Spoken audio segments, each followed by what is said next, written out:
बिस्मिल्लाहिर्रहमानिर्रहीम। जी सूरह रूम शुरू करते हैं।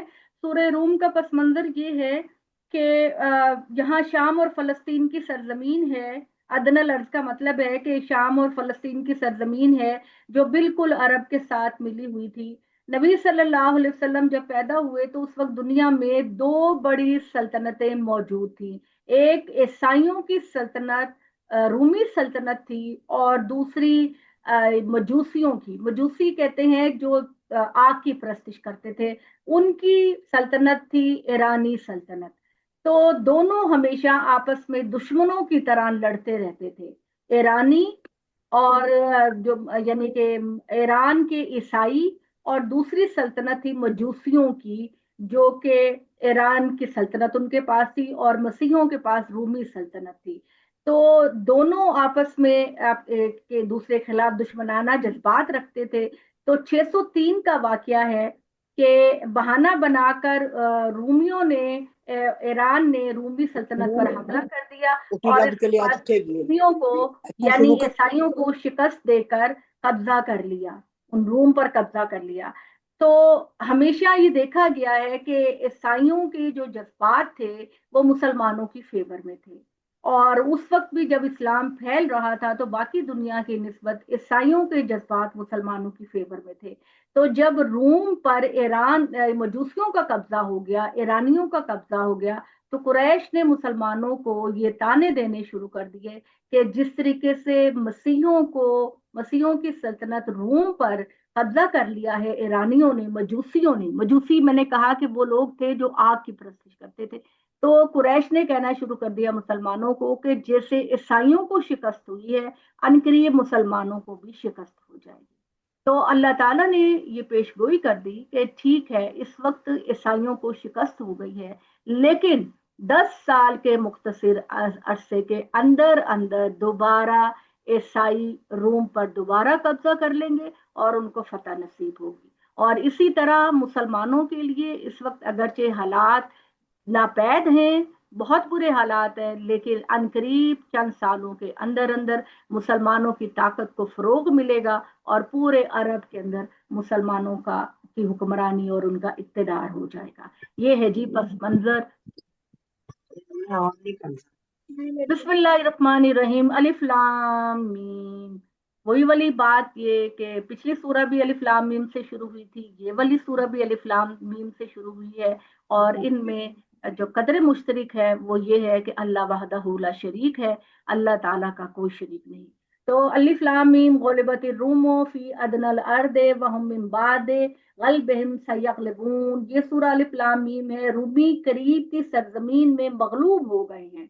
रूमियों से मुराद, जैसे कि मैंने कहा, ईसाई थे, रूम में ईसाई रहते थे, और जो ईरान में मजूसी रहते थे। तो अल्लाह ताला ने कहा कि इस मगलूबियत के बाद वो जल्द ही गालिब आ जाएंगे अगले चंद सालों में, और इससे पहले जो कुछ हुआ वो भी अल्लाह के हुक्म से हुआ, और जो कुछ बाद में होगा वो भी अल्लाह के हुक्म से होगा। और ईमान वालों उस दिन अल्लाह की मदद से खुश होंगे। अल्लाह जिसकी चाहता है मदद फरमाता है, और वो जबरदस्त भी है और बड़ा मेहरबान भी। अल्लाह का खत्मी वादा है, अल्लाह अपने वादे की खिलाफवर्जी नहीं करता, मगर अक्सर लोग नहीं जानते। ये सिर्फ दुनिया की जिंदगी के जाहिर को जानते हैं और आखिरत से तो बिल्कुल ही बेखबर है। क्या इन्होंने अपने दिल में गौर नहीं किया? अल्लाह ने जमीन और आसमान को और उन सब चीजों को जो उनके दरमियान है एक मकसद के साथ पैदा किया है और एक वक्त मुकर्ररा के लिए पैदा किया है। मगर हकीकत यह है कि लोगों में से बहुत हैं जो अपने परवरदिगार से मुलाकात को मानते ही नहीं। क्या ये जमीन में चले फिरे नहीं कि अपनी आंखों से देखते उन लोगों का अंजाम क्या हुआ जो इससे पहले थे और इनसे कुव्वत में कहीं बढ़कर थे। इन्होंने जमीनें खूब जोती के इन्हें जरखेज बनाए। जमीन को जितना इन लोगों ने आबाद किया उससे ज्यादा उन्होंने उसे आबाद किया, और उनके पैगंबर उनके पास निहायत वाज़ेह निशानियां लेकर आए थे, लेकिन नहीं माने और सजा पाई। तो इन पर अल्लाह जुल्म करने वाला नहीं था, बल्कि वो खुद ही अपनी जानों पर जुल्म करने वाले थे। फिर बुरा करने वालों का अंजाम भी बिलाखिर बुरा ही हुआ, इसलिए कि इन्होंने अल्लाह की आयतों को जुटला दिया और उनका मजाक उड़ाते रहे। अल्लाह ही खल की इब्तिदा करता है और उसके लिए कुछ मुश्किल नहीं, और वो इसी तरह दोबारा पैदा करेगा, फिर तुम उसी की तरफ लौटाए जाओगे। और जिस दिन ये क्यामत बर्पा होगी उस दिन मुजरिम मायूसी के आलम में हैरत ज़दा होकर रह जाएंगे। तुम देखोगे कि इनके ठहराए हुए शरीकों में से कोई इनकी सिफारिश करने वाला नहीं, और वो अपने शरीकों के मुनकिर हो चुके हैं।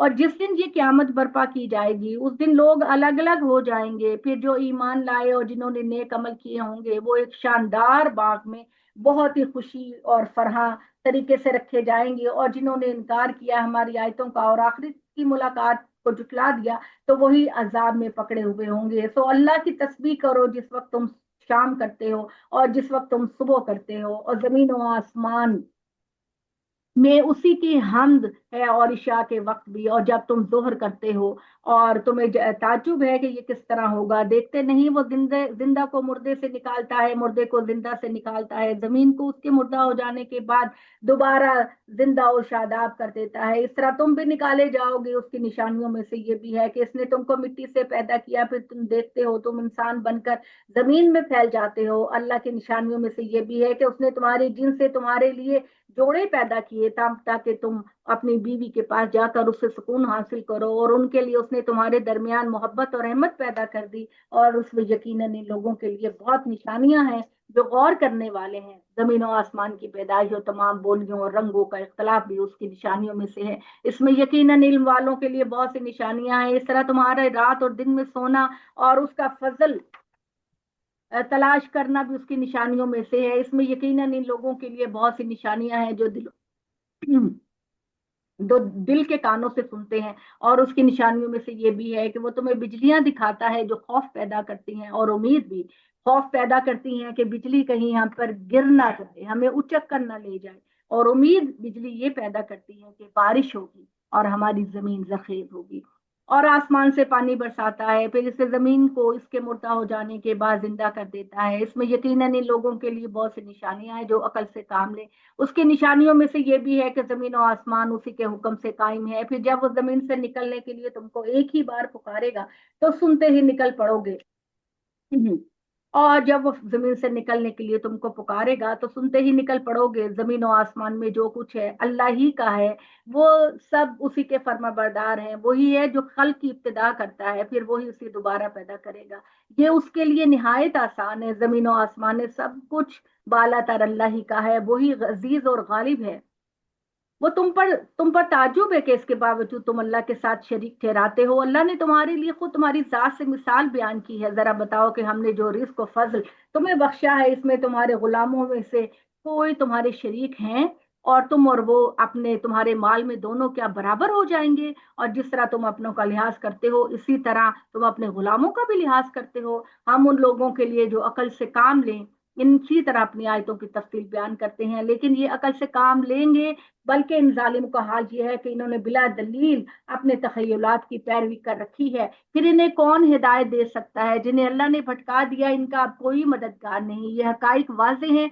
तो एक खुदा के सिवा तुम अपने बाप इब्राहिम की तरह अब अपना रुख उसके दीन की तरफ किए रखो। तुम अल्लाह की बनाई हुई फितरत की पैरवी करो। ए मोहम्मद सल्लल्लाहु अलैहि वसल्लम, जिसने उन लोगों को पैदा किया, अल्लाह की बनाई हुई इस फितरत में कोई तब्दीली नहीं हो सकती। यही सीधा दीन है, लेकिन अक्सर लोग नहीं जानते। इसकी पैरवी करो तुम सब अल्लाह की तरफ मतवज्जे होकर, और उसी से डरते रहो। नमाज का एहतमाम रखो, मुशरिकीन में से ना हो जा। उन मुशरिकीन में से जिन्होंने अपने दीन में तफरका डाला और ग्रोहों में बट गए। हर ग्रोह इसमें मगन है जो उसके पास है। लोगों का हाल ये है कि जब इन्हें कोई तकलीफ पहुंचती है तो अपने रब को उसी की तरफ रजू होकर पुकारने लगते हैं। फिर जब वो अपनी तरफ से उनको रहमत की लज्जत चखाता है तो उनमें से एक ग्रोह यकायक अपने परवरदिगार के शरीक ठहराने लगता है। जो कुछ हमने इन्हें अताअत किया उसकी नाशुक्री करे। अच्छा तो चंद रोजा फायदा उठा लो, फिर अनकरीब तुम्हें मालूम हो जाएगा। इनसे पूछो इन्होंने यूं ही खुदा के शरीक ठहरा लिए हैं, या हमने ऐसी दलील इन पर उतारी है जो ये खुदा के शरीक ठहराते हैं वो उसकी शहादत दे रही हैं। फिर यही नहीं, जब हम लोगों को रहमत की लज्जत चखाते हैं तो नाशुक्री की बजाय, वो शुक्रगुजारी की बजाय इस पर वो इतराने लगते हैं। और जो कुछ इनके हाथों ने आगे भेजा उसके बदले में अगर कोई तकलीफ इन्हें पहुंच जाए तो फौरन अल्लाह से मायूस हो जाते हैं। क्या वो नहीं देखते कि अल्लाह ही जिसका चाहता है रिस्क कुशादा करता है, जिसका चाहता है तंग कर देता है। इसमें यकीनन इन लोगों के लिए बहुत सी निशानियां हैं जो ईमान लाने वाले हैं। तो रिस्क में कुशादगी हो तो कराबत मंदों, यतीमों, मिस्किनों, मुसाफिरों को उनका हक दो, ये उनके लिए बेहतर है। अभी आप देखिए कि जो लोग ये कहते हैं कि जक़ात बहन भाइयों को या माँ बाप को नहीं दी जा सकती, तो कुरान तो जब भी जक़ात और सदकात की बात करता है तो वो कराबतमंद ही की बात करता है। सबसे पहले कराबतमंद, कराबतमंद का मतलब होता है सबसे करीबी रिश्तेदार। سب سے قریبی. تو جب آپ چیریٹی کسی بھی فارم میں کر رہے ہیں تو سب سے پہلا حق اس کا ہے جو آپ کے سب سے پہلا قریبی رشتے دار ہے. یہ اس کے لیے بہتر ہے جو خدا کی رضا چاہے، وہی آخرت میں فلاح پانے والے ہیں. یہ سودی قرض جو تم اس لیے دیتے ہو کہ دوسروں کے مال میں شامل ہو کر بڑھے، تو وہ اللہ کے ہاں نہیں بڑھتا. اور جو صدقہ تم دیتے ہو اس سے اللہ کی رضا چاہتے ہو تو اسی کے دینے والے ہیں جو اللہ کے ہاں اپنا مال بڑھا رہے ہیں. قریش کے لوگوں، اللہ ہی ہے جس نے تم کو پیدا کیا، پھر وہ تم کو روزی دے گا، پھر تم کو مارتا ہے، پھر تمہیں زندہ کرے گا. کیا تمہارے شریکوں میں بھی کوئی ایسا ہے جو ان کاموں میں سے کوئی کام کرتا ہو؟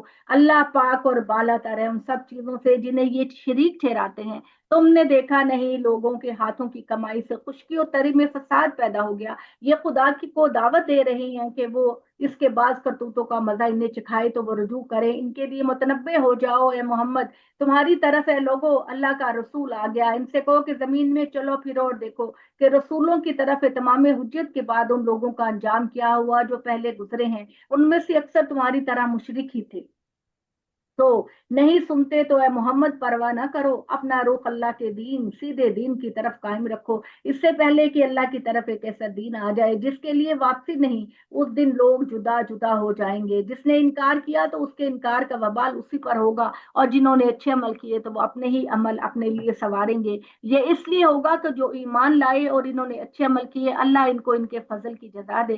حقیقت یہ ہے کہ اللہ منکروں کو پسند نہیں کرتا. اس کی نشانیوں میں سے یہ بھی ہے کہ وہ ہواؤں کو رحمت بنا کر خوشخبری دینے والا بنا کر بھیجتا ہے، اور اس لیے بھیجتا ہے کہ تم کو رحمت کی لذت چکھائے، اور اس لیے کہ کشتیاں ان ہواؤں کی مدد سے اس کے حکم سے چلیں، اور اس لیے کہ تم اس کے فضل کے طالب بنو، اور اس لیے کہ تم اس کا شکریہ ادا کرو. اسی طرح ہماری مدد بھی آئے گی. تم سے پہلے بھی ہم نے رسولوں کو ان قوموں کی طرف بھیجا تھا، پھر وہ کھلی نشانیاں لے کر ان کے پاس آئے تو ہم نے مجرموں سے ان کے جھٹلانے کا انتقام لیا، اور ہم پر لازم تھا کہ ایمان لانے والوں کی مدد کریں. حقیقت یہ ہے کہ اللہ ہی ہے جو رحمت کی ہوائیں بھیجتا ہے، پھر وہ بادلوں کو ابھارتی ہیں، پھر اللہ جس طرح چاہتا ہے انہیں آسمان میں پھیلا دیتا ہے اور انہیں طے بطے کرتا ہے. پھر تم دیکھتے ہو کہ ان کے اندر بھی نکلا چلا آتا ہے، پھر جب وہ اپنے بندوں میں سے جن پر چاہتا ہے اسے برساتا ہے تو یکا یک وہ خوش ہو جاتے ہیں. درا حال یہ کہ اس نے اپنے اوپر نازل ہونے سے قبل اس خوشی سے پہلے وہ بالکل مایوس تھے. تو تم بھی مطمئن رہو، اللہ تعالیٰ کی رحمت کے آثار کو دیکھو. وہ زمین کو مردہ ہو جانے کے بعد کس طرح زندہ کرتا ہے. بے شک اللہ ہی مردوں کو زندہ کرنے والا ہے، وہ ہر چیز پر قدرت رکھتا ہے. ان لوگوں کا کیا ہوا اگر ہم دوسری ہوا بھیج دیں پھر یہ اپنی کھیتی کو پیلا پڑا ہوا دیکھیں. یعنی ہم تو بھیجتے ہیں ایسی ہوا جو بادلوں کو گھسیٹ کر لاتی ہے اور تم پر رحمت کی بارش کرتی ہے جس سے تمہارا رزق بڑھتا ہے. لیکن اگر تم ناشکرے ہو گئے اور اللہ کے بندوں کے ساتھ زیادتیاں کرو گے تو اللہ تمہارے باغ پر طوفانی ہوا بھیج کر تمہارے پھلوں کو ستیہ ناش کر کے تتر بتر کر سکتا ہے. تو پھر تم اپنے منکر ہونے پر پچھتانے لگ جاؤ گے. سو تم مردوں کو نہیں سنا سکتے اور بہروں کو تک اپنی پکار نہیں پہنچا سکتے ہو جبکہ وہ پیٹ پھیر کر چلے جا رہی ہوں. نہ تم اندھوں کو ان کی گمراہی سے موڑ کر راہ راست دکھا سکتے ہو، تم تو صرف ان کو سنا سکتے ہو جو ہماری نشانیوں کے ماننے والے ہیں، تو وہی اطاعت کرنے والے ہوں گے. یہ کس چیز پر نازا ہے؟ حقیقت یہ ہے کہ اللہ ہی ہے جس نے تم سب لوگوں کو کمزوری سے پیدا کیا، پھر کمزوری کے بعد تمہیں طاقت دی. جب انسان کا بچہ پیدا ہوتا ہے تو وہ تو دودھ بھی نہیں مانگ سکتا، وہ تو بیٹھ بھی نہیں سکتا، وہ تو چل بھی نہیں سکتا. اور پھر اس کے بعد اللہ تعالیٰ آہستہ آہستہ اس کو اتنی طاقت اور قوت دیتے ہیں کہ وہ سمجھتا ہے کہ میں پوری دنیا پر میں ہی قادر ہوں. تو پھر طاقت کے بعد اللہ تعالیٰ ایک مرتبہ پھر اس کو کمزوری میں ڈال دیتے ہیں اور اس پر بڑھاپا طاری کر دیتے ہیں. تو وہ جو کچھ چاہتا ہے پیدا کرتا ہے. اللہ ہی علیم و قدیر ہے.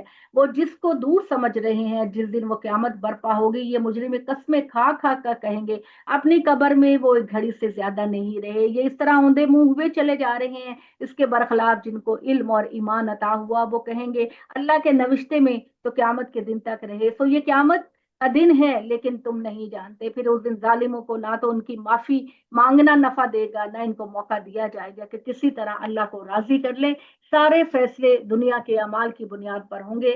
یہ معجزہ مانگتے ہیں تو ہم نے اس قرآن میں لوگوں کے لیے ہر طرح کی مثالیں بیان کر دی ہیں اور وہی کافی ہیں. تم ان کے پاس کوئی سی نشانی بھی لے آؤ تو جو انکار کا فیصلہ کر چکے ہیں وہ یہی کہیں گے کہ تم لوگ تو نرے جھوٹے ہو. اللہ اس طرح ان لوگوں کے دلوں پر مہر لگا دیا کرتا ہے اور جو جاننا نہیں چاہتے. تو اے محمد صلی اللہ علیہ وسلم صبر کرو، اللہ کا وعدہ سچا ہے، اور متنبع ہو جاؤ، اور اس کے وعدوں پر یقین نہ رکھنے والے لوگوں کی باتیں تمہیں ہرگز پریشان نہ کریں اور تمہیں بے وزن کرنے کی کوشش